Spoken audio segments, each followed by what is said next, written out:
subscribe or gives us thumbs up. Thank you for watching. Yeah, welcome again to KJTV.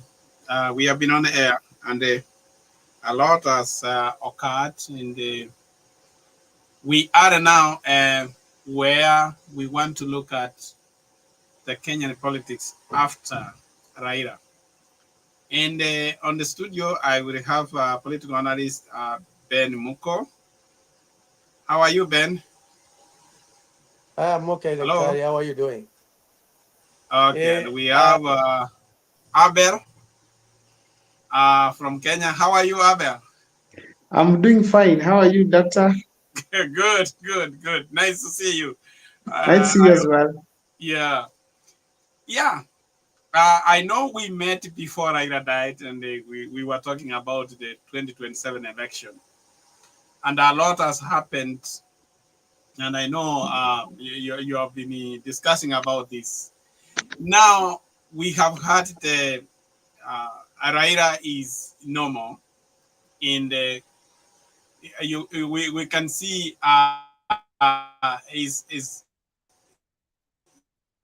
is farewell there, uh, given a state burial. Oh, sorry. Oh, yeah. Later was given a state burial, and he's now gone. He's not there. How has Kenya?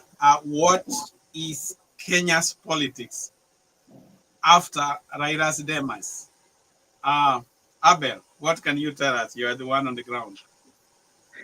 So far, after Raila Odinga's death, everything has gone back to default settings. Yeah. So people have to start afresh, organizing themselves for 2027. And in fact, I'm telling you, people are tensed around here.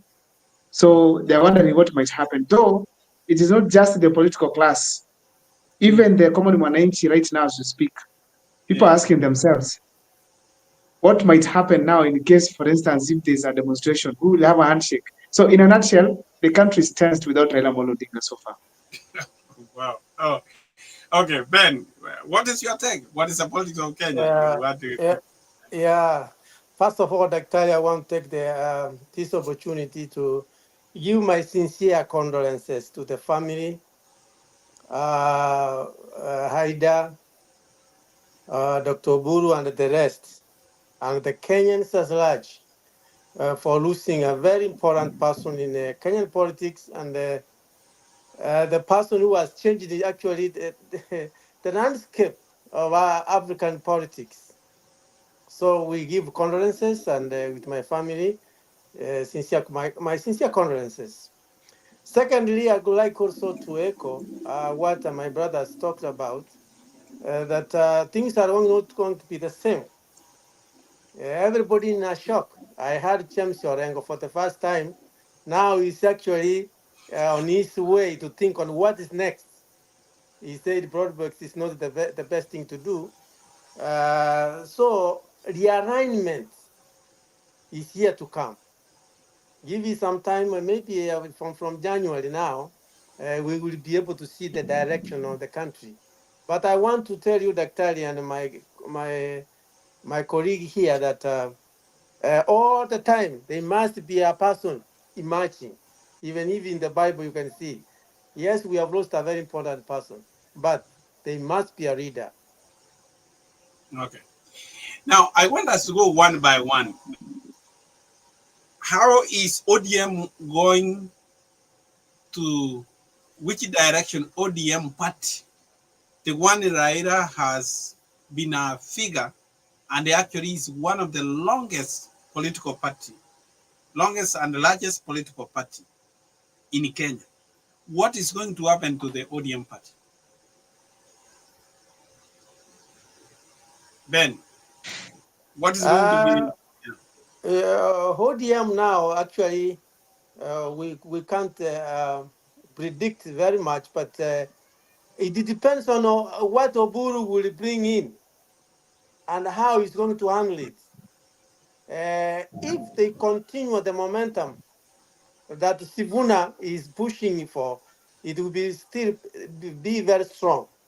I heard Oburu saying now we want recruitment of the ODM members, which is very good approach. But and it will depend also how they are going to handle the broad base with Ruto. That also is a factor to consider. So, but we are hoping the best because they are majority in the Senate and in the Parliament. Okay. Abel, what is going to Now, happen to the audio? according to me, Raila Odinga was the ODM party. So without Raila, really we cannot say much about ODM because basically even the leaders who are elected under the ODM ticket was because of Raila Odinga. But so far they have tried. Having Oburu Odinga on board, it was wise so that at least they can be able to hold the ODM party together, especially the members who seem to be drifting from the ODM party. Now, what is going to happen is this. If they are going to have bad selection of leaders who are going to lead the ODM party, then it's going to be a big challenge, especially after Oburu Odinga has exited. After Oburu Odinga, it is when you are going to see whether the ODM party is going to survive or not. But the fact remains, without Raila Odinga, it's going to be very difficult. The option they have is to have a leader who at least resonates with the people, not a leader who impresses the leadership within the ODM party, but a leader who can be able at least to bring the youth who are following Raila Odinga and as well to maintain the other leaders within the ODM party. So the person going to take on the ODM party from Oburu Odinga, it is what matters a lot. Now, my big question is there, what I have to say about what is our problem with the parties. If Raila died, why select Oburu Odinga and yet it are the deputy party leaders? A deputy is a man who's in waiting to take over from the leader. And what does that tell us about the political party? Abel. Now, first, this was not the first time it was happening that way in the ODM party. The first time we had Raila Odinga going to AU, and then he did not appoint any of the deputy party leaders. Instead, he went for Anyang' Nyong'o, clearly indicating that the deputy party leaders are not fit for leadership in the ODM party. And in a nutshell, I'm telling you, all those leaders are serving their interests. If you look at Simbarati, what is doing right now is moving across the country to brand himself strategically for William Ruto. Abdul Somad is not even known in Kisii. Nobody knows about Abdul Somad. If you go to someone like Osotsi is not known across the country. So the most popular is Simbarati, but Simbarati does not have that. It does not also represent the interest of the party as such. So what I can tell you is that also, despite the lack of qualifications, it was a way to consider a decision that can be able to avoid chaos. Because if you select Simbarati, you select or any other person who is the deputy party leader, there could be murmurs and problems within the ODM party. So Oburu Odinga was the central and the most neutral person who was supposed to take it on. And in fact, I'm telling you, they made the best decision because Oburu Odinga was the man behind Raila Odinga's decision making. So he knows where the ODM party is heading to and what the agenda was between Raila Odinga and even the broad-based government, which was another reason as to why he was given that role. Ben, what's your take on that? Yeah, that's true. I agree 100% because the ODM is kind of a family thing when they started. So the person who knows everything is actually Oburu, Aida, and Raila himself. So the architecture of that ODM, those are the things. Others who are as you asked a question about the vice chairman, those who are just there ceremonial, you can say, they were not given any responsibilities. It's just a name. And most of them actually, they have a very personal interests, selfish. Quote about Simbarat. He's just using the ODM to achieve his own goals. So the person who was fit is Oburu. I agree 100%. Now, as you are saying now, Daktari, if Oburu wants to make sure that this is a national party, he has to make sure it is structured in a way that the vice president or the vice chairman takes over about his exit of the chairman or the leader, the podium leader. Mm. Now, one of the things Raila has been really an enigma in Kenyan politics. Mm. A lot is going to happen, and there is this issue of tribal groupings. Tribal grouping, Murima, which even Gachawa is popularizing. Uh, but Murima is ending because always Murima came together to prevent Raila from ascending the presidency. Now that Murima does not have an enemy to fight, do you think Murima is going to be a united party like the way they have been voting? Abel. Yes, it's just a notion people have that those people were always united against Raila. It's an idea people developed. But the fact is, that region, even right now, as we speak today, they are united. Some of the things that bring them together, people might fail to understand, but I'm telling you, even in 2022, they had a running mate who was with Raila Odinga, that's Martha Karua. She did not get votes in her own polling station. She did not lead. Mhm. That shows it is beyond Raila Odinga. This is the nature of the Mlima people What? to stand together. You are strengthening my point. You are strengthening my point that they did not vote for Martha Karua because he was a ticket with the wrong man. He was in bed with their enemy. That's the only reason. No, my point was that Raila was not an enemy per se, because the reason why I'm saying is this. He's not an enemy, and that was not the reason as to why they were voting. The only reason as to why they did not vote for Raila Odinga, remember, they have never given Raila Odinga votes. But in 2022, they gave him 1.3 million votes. That is not an enemy they are voting for. It was just a difference in the ideologies and the presentation that William Ruto met in Mount Kenya region. And I'm telling you this authoritatively, knowing that if they consider to give him 1.3 million votes, then Raila Odinga was supposed to be the president, courtesy of Mount Kenya. It was an additional 1.3 towards, actually, it was 1.3 million on top of what he had in 2017. So, in this case here, I want to say it was ideological differences. William Ruto presented himself well to the people of Mount Kenya.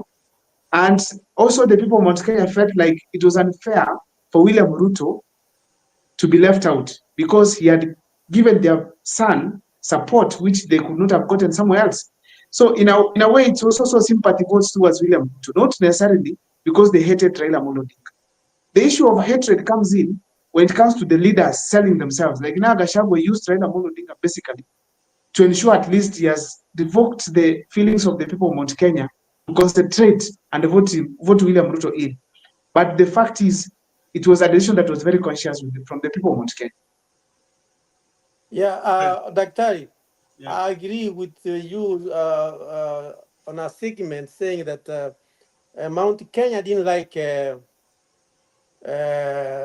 Raila. That's Yeah. a fact.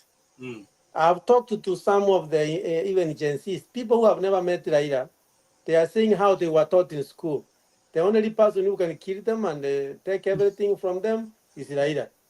And you know what? I think Apple, you need to do some research. Take your time to do the research. They know that they can't vote for the K. You remember 2007? The K means the person who was not circumcised. And Raila addressed it, even the people went, even Oburu himself was circumcised. You remember?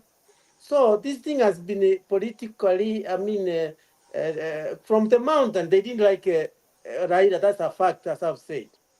So, as Raila has gone now, Daktari, Mm.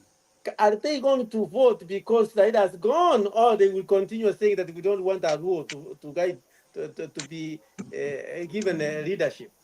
Now, that's why Uhuru, if you heard him yesterday or 2 days ago, he said now it is the time that we have to make sure that small tribe can be able to join because we have been there for too long. Kalenjin, Kikuyu. Now it's the time for other tribes to do what? To take over.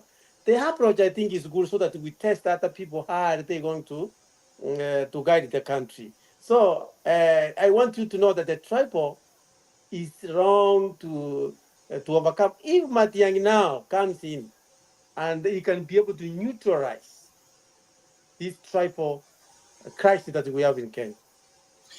No, you know, we have to agree to disagree here.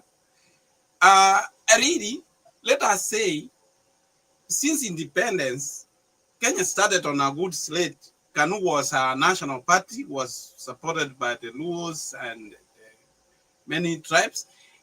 KANU came in because they thought the smaller tribes thought that the big tribes were going to dominate them. But after they united, KADU and KANU, Jaramogi became the enemy. And that is where they swear that Jaramogi Odinga will not become president. That is the creation of Gema. So they were all being, but now maybe Raila's death could be a betrayal, but it could be like Jesus is dead. That now the gospel will be preached to Samaria and other places that with Raila is going. That at this time, probably Kenya has gone beyond the tribal groupings.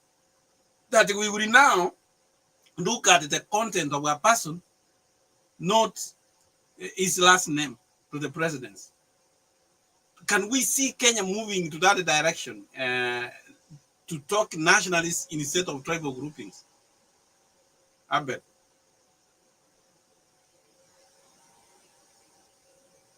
Abed, you hear me? Now I can hear you. I think you are.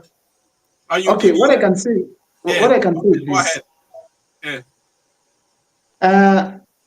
When you realize that Raila Odinga has been on the race for a number of times, around 5 times, vying for president, there is no way they cannot craft a way to defeat Raila Odinga.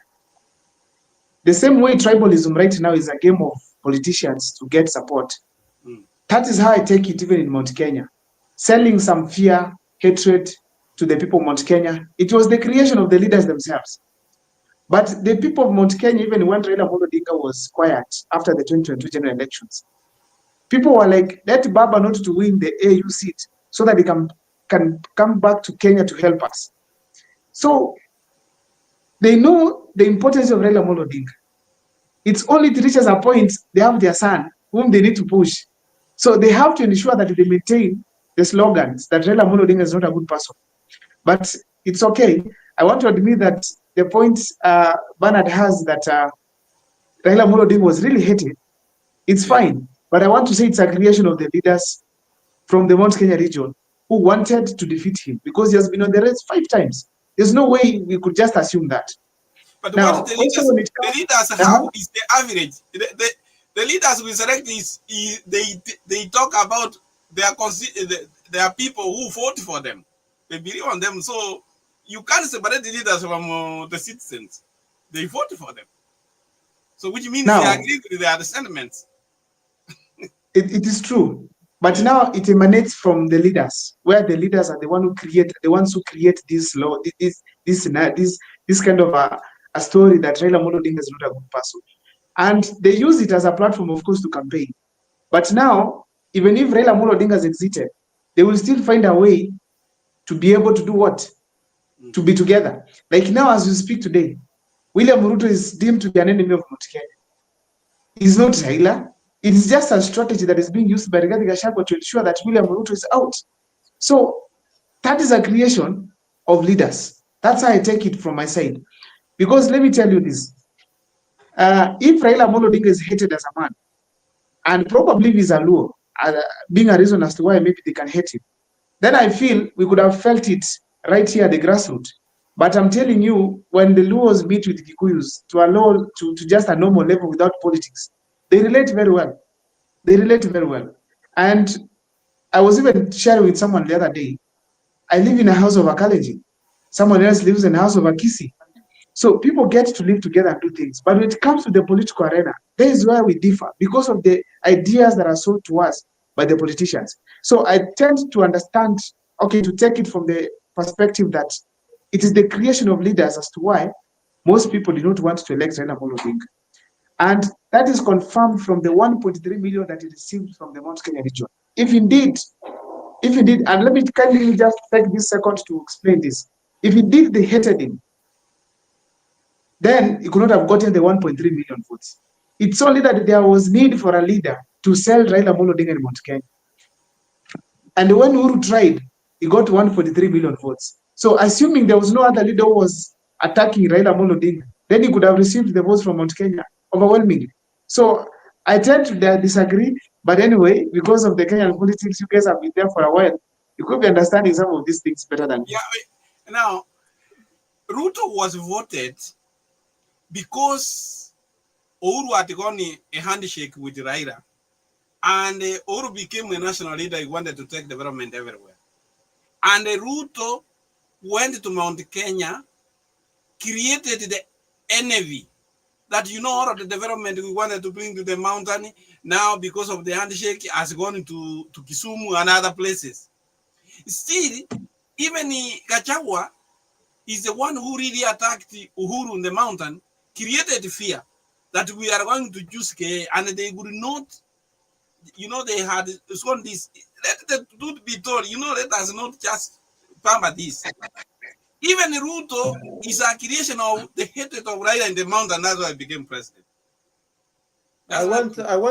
I want the time to take you back a little bit, Mm. so that the Abel can be able to understand. When the country got the independence back in 1963, you know, Oginga refused to take over because of what? Because of Kenyatta. He was a genuine person. He said, why am I giving this? I will be betraying my friend. He has been a leader. I want him out. When he came out, they agreed. Takes over, I will be the vice president. It was a genuine thing. But I want you to understand, Abel, that in the mountain, there are people who matter. There are people who controls the power. Why? Because of business and money.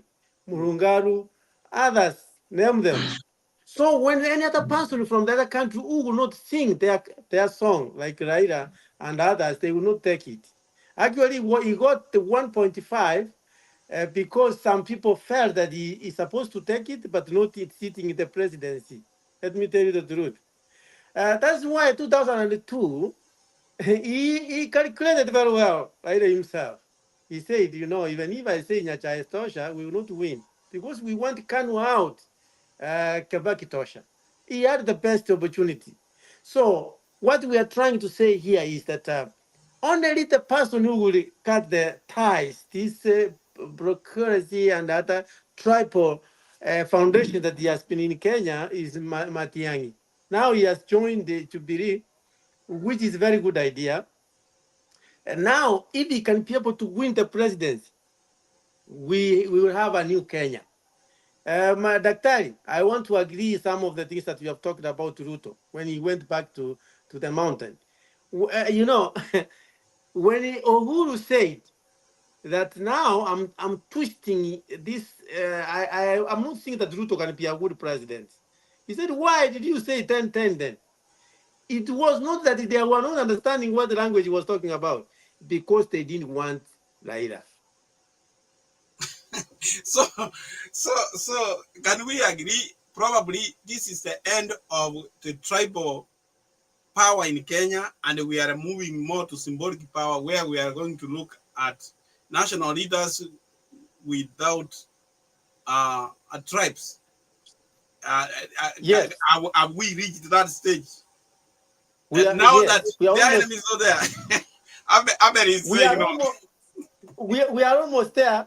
There's something else I forgot the Daktari. Mm, 2007, when Ruto and Raila won. Remember, mm, Apple? mm. It was straightforward that Raila was going to be a president. Do you know what happened? Kebaki was pushed that night to be given power in the state house. Who was he? Who was heading that process? Karua Mata. Mm. He said we have to. You know what Kebaki said? If the guy has won democratically, I think we need to give him power. No, no, no, no, no. You can't say that. So those people who matter in the mountain, they stepped down and said, no way. It may be in the future. So to come to your point, Daktari, Mm. if Matiangi can be able to win and Raila has gone, there is a possibility now that No, we will we don't. win. We don't want to digress. You are bringing Matiang'i too much here, but we were talking in Kenya politics after Raila. We don't want to digress, and we want to digest on this idea of Murima. Abel. You know, tribalism in the country as we speak today, Mm. it is like, let me call it like it's a jackpot for the Yeah. leaders in this country. Yeah. For Raila Odinga to beat Kibaki in 2007, he had to calculate tribally. There is where he brought in the Pentagon members. Now, Raila Odinga, before he died with William Ruto, they had started the same game, bringing the kingpins of various tribes. That was basically to create the idea that your tribe is with us. Mm. Don't worry, your tribe is with us. Joho has brought the coastal region. This one has brought from this region. Zimbaradi is coming from Kisi. So you are part of us. That is the idea they use for them to win an election. Mm-hmm. So when we talk about tribalism taking center stage in the Kenyan politics, it cannot end for now unless these leaders of KANU are all driven out of power completely. Completely. Yeah. If we don't drive them out, the leaders of KANU, already we are going to play around tribal politics until they are all gone. Mm-hmm. Because this is where they are successful. This is where they are besting. So there's no way they can finish tribalism. If they finish tribalism, they know they are going home, all of them. They become poor because they don't get a place to benefit from. So in a nutshell, we wish as a country, we are voting in leaders who can be able to deliver and make a difference in our country. But the leaders we have right now, the likes of Ruto and the others, they will never allow people to think beyond tribal lines. Now, okay, let me bring you forward. You know, Raila died. Many people castigated him when he was alive, Muganga, Nini. But there is no man who has been mourned. Even now, Kenyans are still mourning. I have never seen a man's grave has been visited by all who is who in Kenya. Actually, Oboto farm has become a shrine. It's like a political shrine right now. Even Gajawa wants to find a way of going there to kiss the Thompson of Raila. And this is not something which has been seen.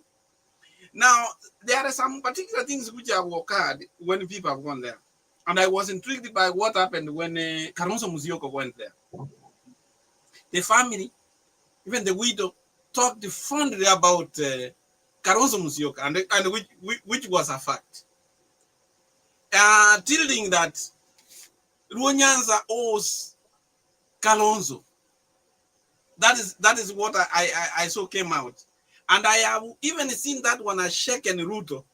That Ruto even went to Makueni and he was even addressing people and at the Mali saying that Mukiona Kalonzo mwambie na mtafuta nimejaribu kumpigia ajikui simu. Is there something you can say how Raila has changed the politics of Kenya? Anyway, Abel. Now, Kalonzo Musyoka can get support in the Nyanza region because of his history with Raila Odinga when it comes to supporting him. Mm. And that will be the basis in which he can be able to get support. But the current generation right now, the way people are thinking, if it is an issue of loyalty, I don't think that is going to really determine whether it's going to be really supported from that region. Right now, people have changed their mindsets. They're talking of track record. They're talking of delivery of services. They're talking of someone better than Ruto on managing the country. And unfortunately, that brings down Dr. Stephen Kalonzo Musyoka. But if he manages to pull people, because right now we have to admit Kalonzo Musyoka has a weakness of not being able to be independent, because right now he cannot hold a rally without Gachagua. So if he portrays a mind of independence, he can be able to get the support from that region. But if he does not, just keeps on moving the Gachagua, then imagine he's called a project of Gachagua. It is more dangerous to be a project of Gachagua, according to the people of Blue Nyanza, than being a project of any other person. You rather be a project of Ruto, but not a project of Gachagua, because of the shareholding thing. So that is basically what is happening in Kenya. But I want to say that Kalonzo Musyoka is qualified enough to get the Luo votes. And actually, I feel if he presents himself well, he can be able to be the person to beat William Ruto there. Good point. Ben. Yeah, my take here is about Kalonzo. I was listening to him yesterday for the first time. He talked what happened in 2022 when Raila picked the Martha Karua. Did you watch it? Maybe you didn't. He's saying that Raila went there with James Orengo and others, and then they said, "Oh, because of the advice he has gotten, he's choosing Martha Karua." Then Kalonzo told him, we have been winning, and I told you we have to win when we are together. Now I can see that statement also tracked me that I can see why people say you will never be a president. But I have agreed when you have chosen. That's when he chose Martha Karua. Yeah. So what I'm trying to say is that Kalonzo now he's favored most of the tribe. Even Kisi, actually, they can be able to vote. Some of them can vote for him because he's a neutral, he's Mero, he has been a vice president, he's likable. So he can be able to break the ties. So the few days that from here, we could be able to know who is he going to choose for the vice president. That's also very important. But he's right. Now, what we are saying is that these are some of the impact which... Dr. As you say, because ODM, they will vote for him for sure, because he supported Raila. Now, I bet you raised a very pertinent point that Kenyans are shifting now. They want somebody who has a track record. What kind of track record do they want? Track record is very simple when it comes to the Kenyan system, Kenyan reasoning. What have you done in the past? When you were in a certain position of leadership, what have you done in the past? Right now, if there's someone who is tensed, it is Kalonzo Musyoka. A road heading to his home at Sekuru, it is not tarmacked. Yet he was a vice president and he has been in politics for 40 years, plus including being a member of parliament. So when you look at someone of that kind, that he could not sit down at some point, imagine that he needs a road even to take him to his home. It scares me as Mukua to go and vote for him at the ballot. It scares me a lot. Because... But that is also a strength. No, let me just finish this point. William Ruto, the decision to take him home did not just come during the protests. The protest was just a culmination of the idea that William Ruto ametuchosha. He has failed. So you can't take out William Ruto because of failing to deliver. Then you bring someone you've never seen him deliver. Itakuwa ngumu. It will be hard for us. So that is why we are saying that we need to have somebody who can be able to deliver for us as a country, regardless of where this person comes from. Then we fall and support this person wholesomely. But if they insist that they are going to bring Kalonzo Musyoka, that will be a decision between them, and it will be rejected seriously. It will be rejected seriously by Kenyans. So you think, but now the question is, it is like we are between this and that. If you don't give Kalonzo as one of the, he has followers. I mean, the Kamba nation.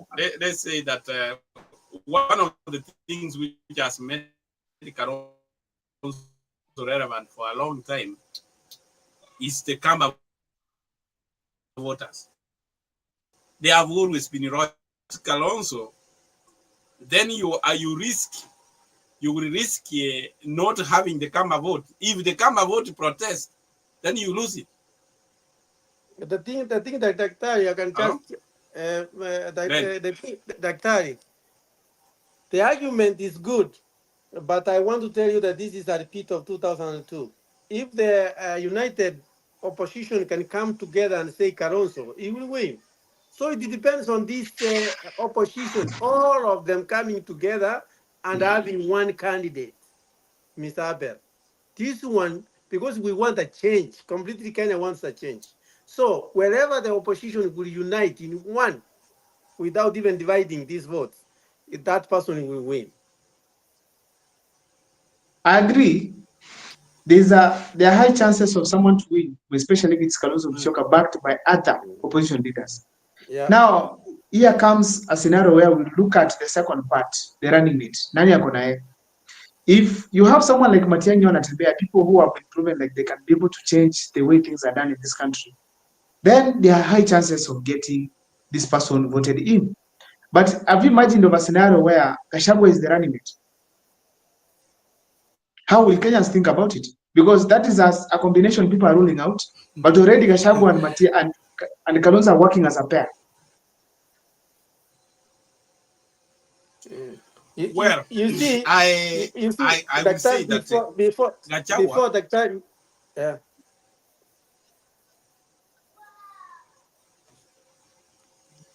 go ahead. yeah, the time before you say Hello? something, I want to answer Hebel that these guys who are going to sit down in one table and getting the candidates is the people who understand Kenya politics. Trust me, there's nowhere Gachagua will be the vice president. So if these people will sit down and give us two candidates genuinely without fighting, we will win. Okay.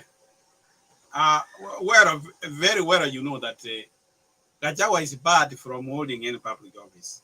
That is the truth Yeah. be told. Yeah. Yes, and this is one of the things he's talking about Murima. I don't know how much Murima will listen to him. More especially that I saw what even in some of the members of the current members of parliament are now exposing the things how he has been bullying them. I mean, to say the truth, Gachagua is a bully, a real bully, if it goes by what they are saying, how he has been harassing them. And that's one of the things many people will have to contend with.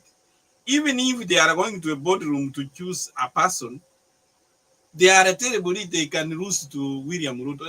Don't think William Ruto is an experienced campaigner. That guy has campaigned more than 5 presidential campaigns, and he knows.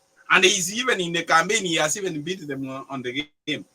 So the really question is, which you have not answered me, if they say Caronso is not in the ticket, he will also be annoyed because probably this is his last time.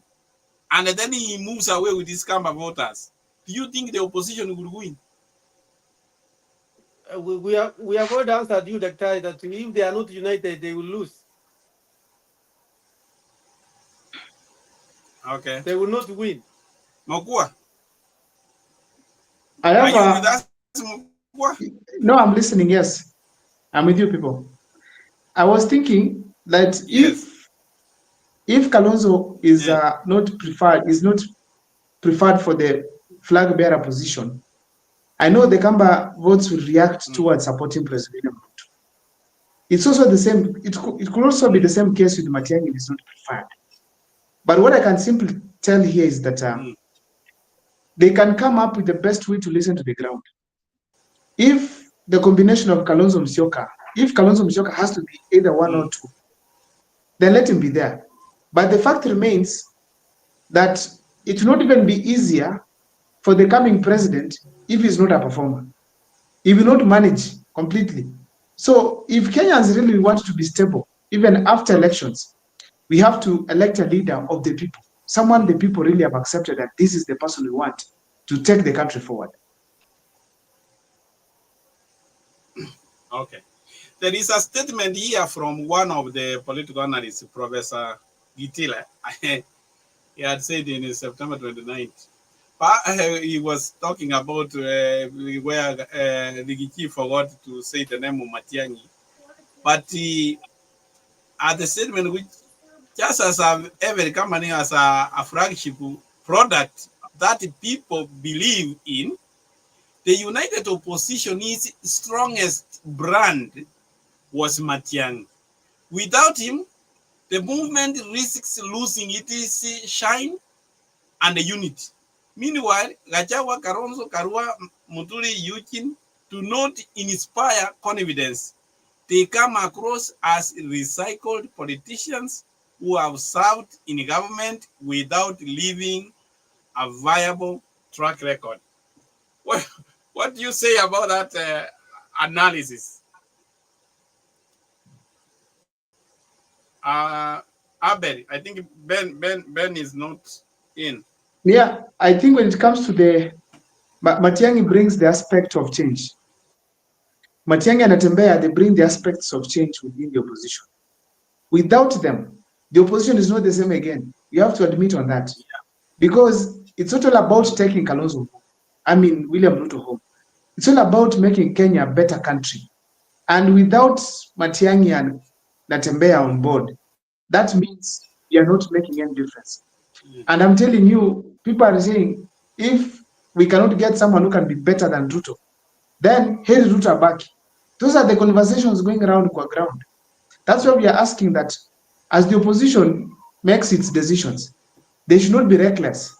Like right now, people are segregating Matiang'i because of going to Jubilee Party. And the same case is now happening. It's being put openly that they are able to see their differences. Like now, omitting Matiang'i's name in a conversation, holding meetings without him.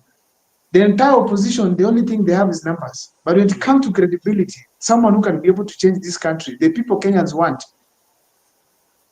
I'm telling you, it is Matiang'i and Natembe on board. So I agree with Naituli, 100%. So you are okay. Okay, thank you, Ben. Our time is fast going here. Ben, you have a comment? We are. Our time is gone. Yeah, time is running out. I think I can agree with Ebo that they have to listen to the ground, what the people are talking about. If you can see what the people are talking about and proposing online, those two people are being mentioned. Let them sit down and be genuine to the voters, where they will win if they come together. If they live their own ambitions. Yes. Yeah. Okay. I think we are past our time here. Unless you have a burning comment, we want to end here. I bet you have something to say before we end. What I can only add on the conversation is that am I audible? Unanisikia? Yes, yes. Can you hear me? Yeah, we can hear you. Okay, thank you. Now, what I can only say is that the opposition must center their decision making on the people, not their interests.